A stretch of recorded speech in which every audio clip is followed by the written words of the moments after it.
नमस्कार, स्वागत है आप सभी का छत्तीसगढ़ समाचार में। मैं हूं आपके साथ सुनील चौहान। डिप्टी सीएम अरुण साव ने कहा कि कांग्रेस जब डूबी रही तो संगठन सृजन का कोई लाभ उन्हें नहीं होगा। उन्होंने सरगुजा ओलंपिक और बस्तर ओलंपिक की सराहना करते हुए कहा कि छत्तीसगढ़ में खेल प्रतिभाओं की कमी नहीं है, बस उन्हें तलाशने और तराशने की जरूरत है। इस बार भी लाखों युवाओं के पंजीयन की उम्मीद है। साव ने बताया कि सरकार ने सरगुजा ओलंपिक आयोजित करने का निर्णय लिया ताकि खिलाड़ियों को अंतर्राष्ट्रीय स्तर पर पहचान मिले। वहीं पीसीसी चीफ दीपक वैश्य राज्य सरकार पर सरगुजा और बस्तर ओलंपिक में भ्रष्टाचार का आरोप लगाया। उन्होंने कहा कि ट्रैक सूट ₹1400 का 2500 में खरीदा गया और सरकार जनता के पैसे का दुरुपयोग कर रही है। 1 लाख देखिए, छत्तीसगढ़ में खेल प्रतिभाओं की कमी नहीं है। आवश्यकता है उन्हें तलाशने का, तराशने का, और दोनों काम विष्णुदेव साय जी के नेतृत्व में हमारी सरकार कर रही है। बस्तर ओलंपिक का जो प्रतिसाद मिला है, 1,65,000 से अधिक युवाओं ने पंजीयन कराया। फिर से इस वर्ष हम बस्तर ओलंपिक कराने वाले हैं, उसके लिए पंजीयन लगातार जारी है। देखिए, प्रदेश की जनता की गाड़ी कमाई को लूटने का, भ्रष्टाचार करने का फिर नया दुकान खुलने जा रही है। पहले बस्तर ओलंपिक नाम से खेल कराए, हमने शुरू में ही पहले कह दिया था कि बस्तर ओलंपिक नाम से जो खेल करा रही है वो बस्तर को इसलिए चुना है ताकि वहां भ्रष्टाचार किया जा सके, और वही हुआ। 1400 का ट्रैक सूट को 2500 रुपए में खरीद कर भ्रष्टाचार किया, और अब सरगुजा ओलंपिक का आयोजन कर अब फिर सरगुजा के नाम से फिर एक नया भ्रष्टाचार का दुकान ये सरकार खोलने जा रही है। मुख्यमंत्री विष्णुदेव साय की अध्यक्षता में हुई मंत्रिपरिषद की बैठक में खरीफ विपणन वर्ष 2025 और 26 के लिए धान खरीदी योजना को मंजूरी दी गई। उप मुख्यमंत्री अरुण साव ने बताया खरीदी 15 नवंबर 2025 से 31 जनवरी 2026 तक होगी। किसानों को 3100 रुपए प्रति क्विंटल दर से भुगतान 6 से 7 दिन में मिलेगा। टोकन तोहर हाथ ऐप से ऑनलाइन टोकन की सुविधा रहेगी। बायोमेट्रिक खरीदी से पारदर्शिता बढ़ेगी और अवैध आवक पर सख्त निगरानी रखी जाएगी। तो धान खरीदी योजना 2025 और 26 की घोषणा 3100 रुपए प्रति क्विंटल मिलेगा समर्थन मूल्य। तो धान खरीदी योजना 2025-26 को मंजूरी है। 3100 रुपए प्रति क्विंटल तय। 15 नवंबर से 31 जनवरी तक खरीदी ऑनलाइन टोकन से सुविधा बढ़ेगी। तो सीमावर्ती जांच दल करेंगे निगरानी।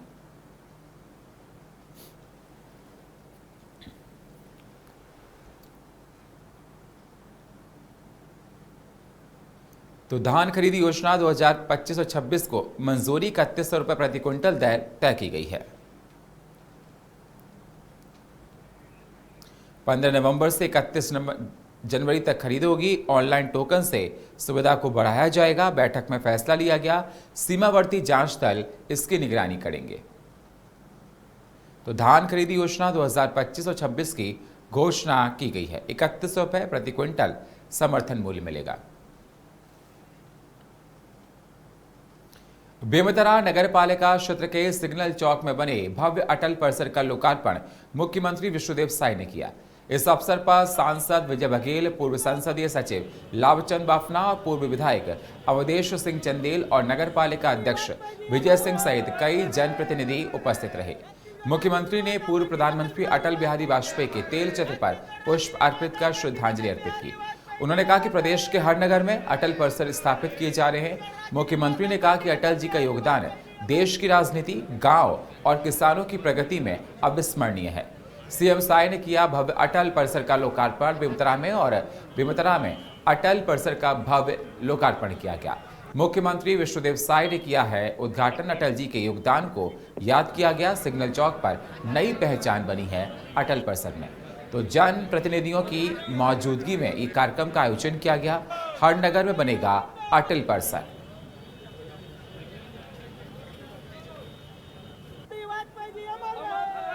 तो अटल जी के योगदान को याद किया जाएगा। हर नगर में ये परिसर बनाया जाएगा। सिग्नल चौक पर नई पहचान बनी है अटल परिसर। तो जन प्रतिनिधियों की मौजूदगी में कार्यक्रम का आयोजन किया गया। तमाम गणमान्य लोग इसमें मौजूद हुए। हर नगर में बनेगा अटल परिसर। तो बेमितराम मनाही, विजय बघेल सांसद दुर्ग लोकसभा क्षेत्र के इस मौके पर मौजूद रहे।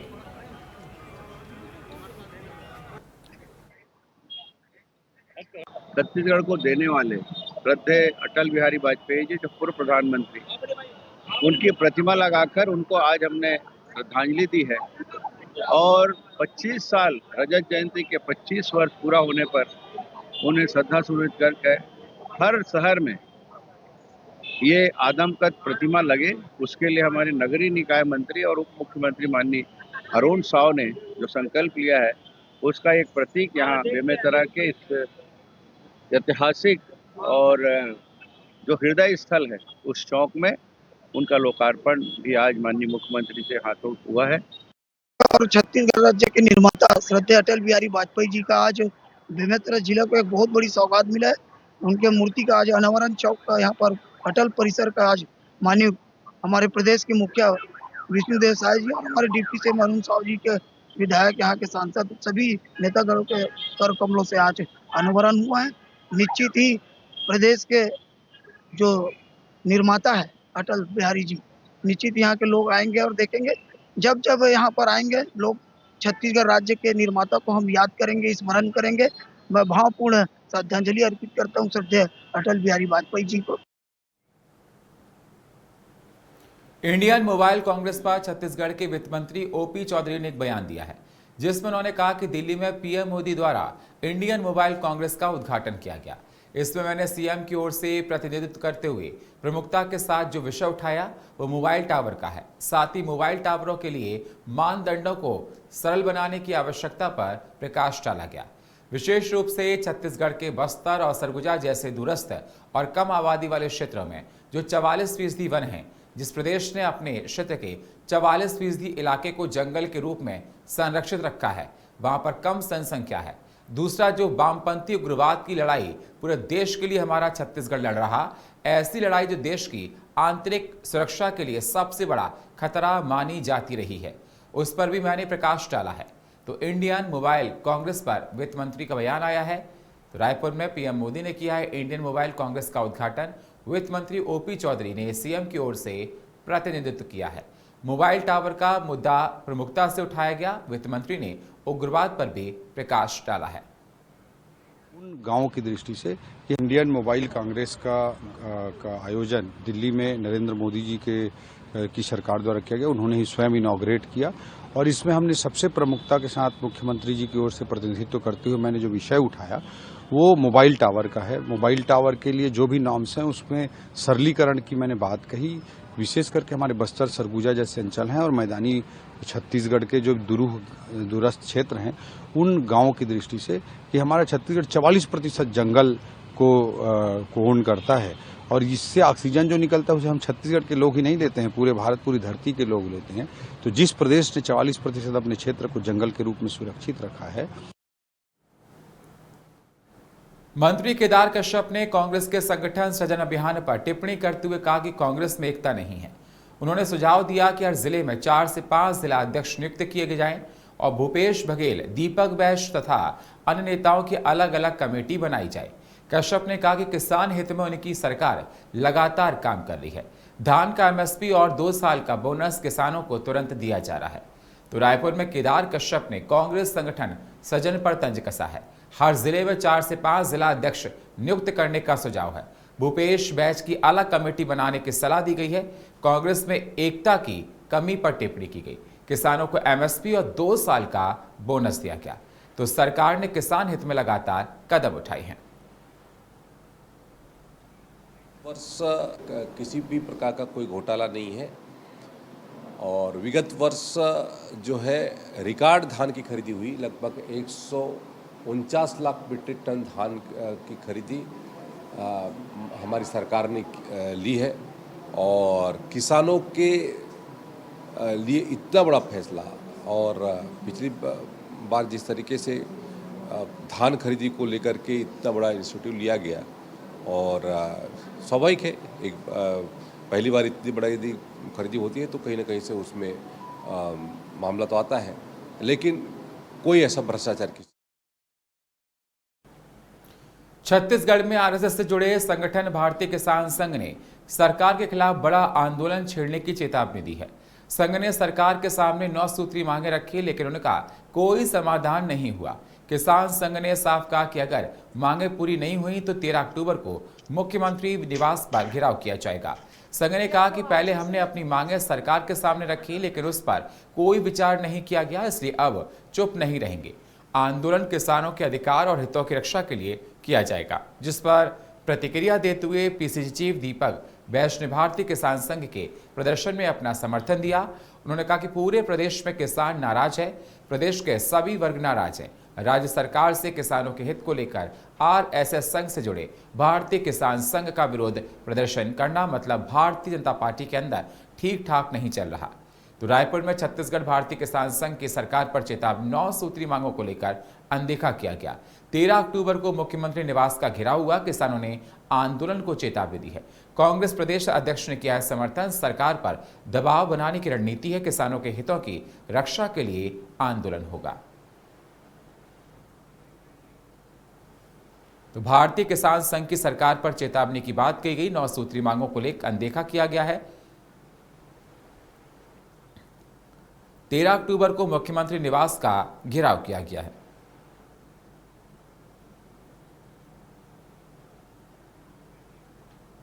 तो किसानों ने आंदोलन को लेकर बात कही। कांग्रेस प्रदेश अध्यक्ष ने समर्थन किया है। सरकार पर दबाव बनाने की रणनीति कही गई है।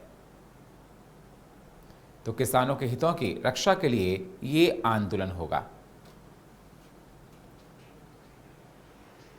किसान बहुत समय से परेशान है सरकार की नीतियों से लेकर, जैसे खाद की समस्या है, पानी की समस्या है, बिजली की समस्या है।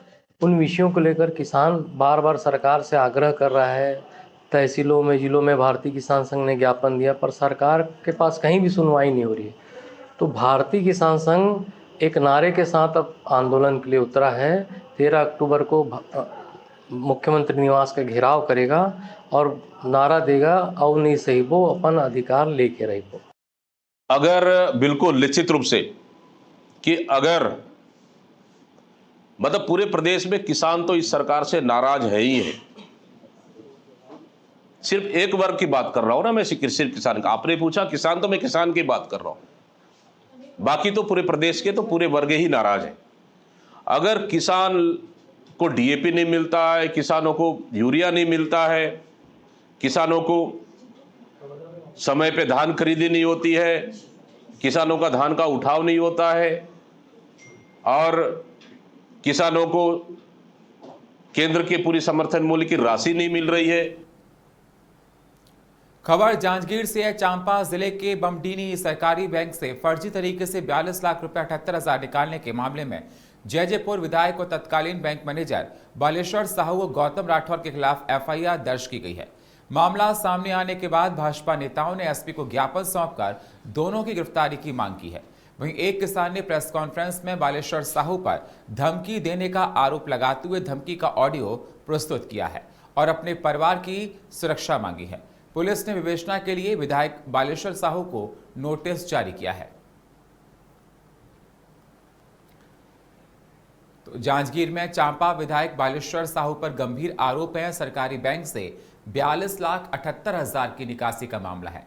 एफआईआर दर्ज, गिरफ्तारी की मांग तेज होगी। किसान ने पेश किया है धमकी का ऑडियो। भाजपा नेताओं ने ज्ञापन सौंपा है। पुलिस ने विधायक को नोटिस भेजा है।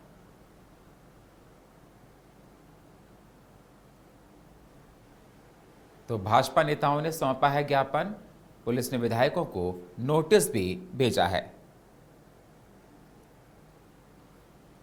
तो एफआईआर दर्ज, गिरफ्तारी की मांग काफी तेज हो गई है। विधायक बालेश्वर साहू पर तमाम गंभीर आरोप लगे हैं। सहकारी बैंक से 42,78,000 की निकासी का आरोप है। मेरे साथ वो फर्जी भी हुआ है और मेरे साथ मार पिटाई भी हुआ है। मेरे घर के अंदर घुस करके, उसी का हमने शिकायत किया है। हमारे साथ 42,78,000 का वर्तमान विधायक बालेश्वर साहू और उनके सहयोगी गौतम राठौर के द्वारा किया गया है, जिसका शिकायत हमने 5 जनवरी 2021 में किया था।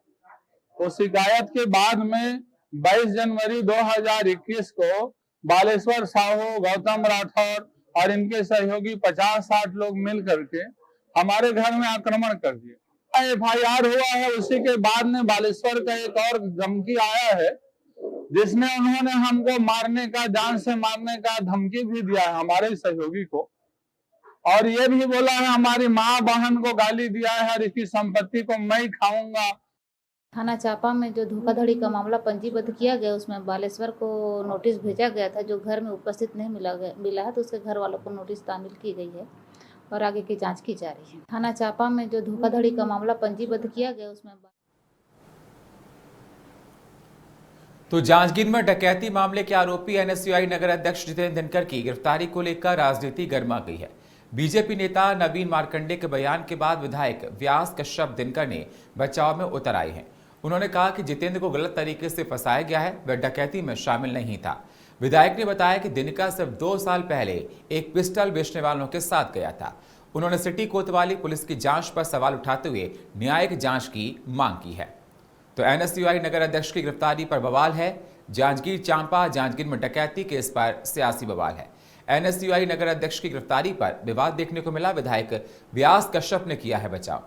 पुलिस कार्रवाई पर तमाम सवालों को उठाया। बीजेपी नेता के बयान से गर्मी बढ़ी है। विधायक ने मांगी है न्यायिक जांच। तो NSUI नगर अध्यक्ष की गिरफ्तारी पर विवाद देखने को मिला है, तो विधायक व्यास कश्यप ने बचाव किया है। तो पुलिस कार्रवाई पर उठे हैं तमाम सवाल। बीजेपी नेता के बयान से गर्मी बढ़ी है। देखा जा रहा है विधायक ने न्यायिक जांच की मांग की है।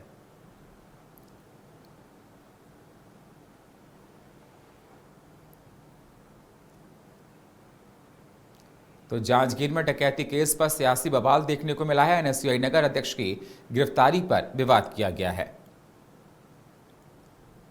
तो विधायक व्यास कश्यप ने बचाव किया है।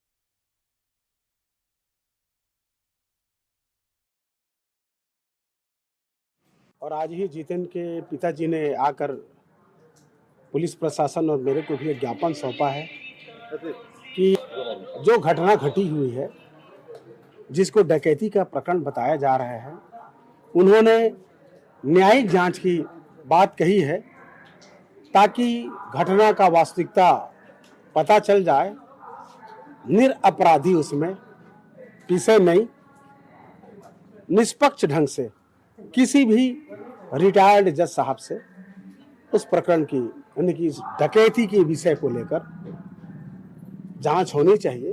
जांच में अगर दोषी पाए जाते तो कार्रवाई होनी चाहिए। और आज ही जितेंद्र के पिताजी ने आकर पुलिस प्रशासन और मेरे को भी एक ज्ञापन सौंपा है कि जो घटना घटी हुई है, जिसको डकैती का प्रकरण बताया जा रहा है, उन्होंने न्यायिक। तो रायपुर के MMI नारायण अस्पताल में डॉक्टर ने 9 महीने की मीतांशी का जीवन बचाने में सफलता हासिल की है। मुंगेली जिले की मीतांशी के पेट में न्यूरोब्लास्टोमा नामक कैंसर ट्यूमर था, जो पसलियों तक फैल चुका था। डॉक्टर देवव्रत और उनकी टीम ने गहन जांच के बाद जटिल सर्जरी कर ट्यूमर को सफलतापूर्वक हटा दिया है। तो बच्ची पिछले 8 महीनों से दर्द और कमजोरी से जूझ रही थी। अब ऑपरेशन के बाद उसकी सेहत में सुधार हो रहा है। तो परिजनों डॉक्टर का आभार भी व्यक्त किया है। तो डॉक्टर ने सफलतापूर्वक हटाया है पेट का ट्यूमर। 9 महीने से मीतांशी को नया जीवन मिला है।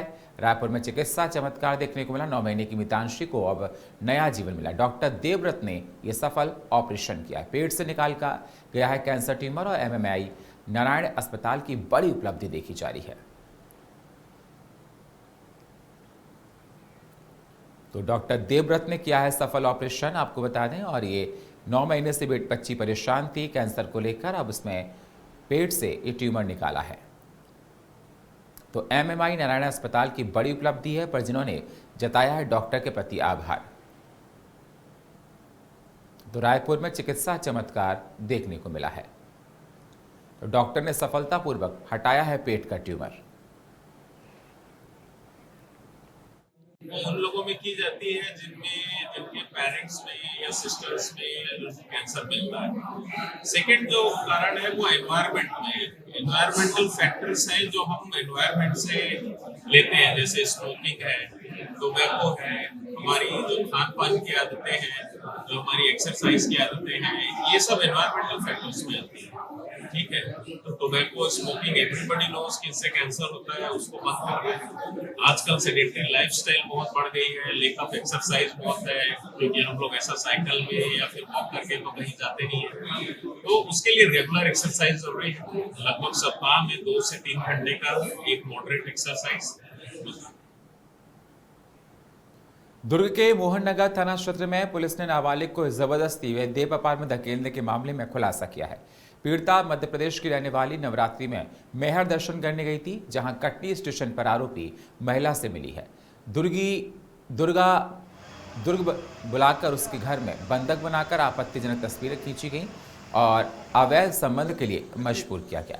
पीड़िता ने थाने पहुंचकर पूरी घटना बताई। वरिष्ठ अधिकारियों ने निर्देश पर विशेष टीम ने जांच की और पर्याप्त साक्ष्य मिलने पर दोनों महिलाओं को गिरफ्तार कर न्यायिक रिमांड पर भेज दिया है।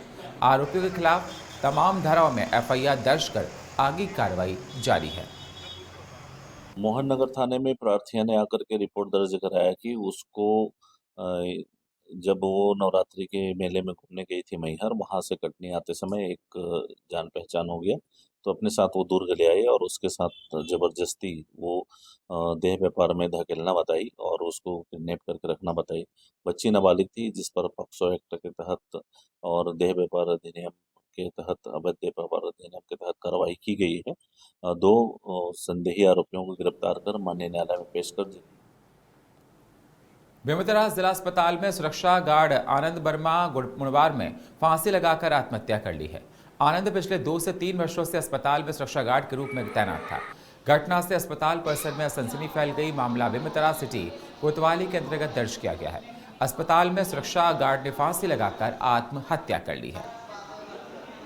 तो आपको बता दें, इस घटना के बाद पिछले 2 से 3 साल से ड्यूटी पर थे। मामला बेमेतरा सिटी कोतवाली में दर्ज किया है। और फिलहाल इस बुलेटिन में इतना ही। बाकी खबरों के लिए आप बने रहिए हमारे साथ। नमस्कार।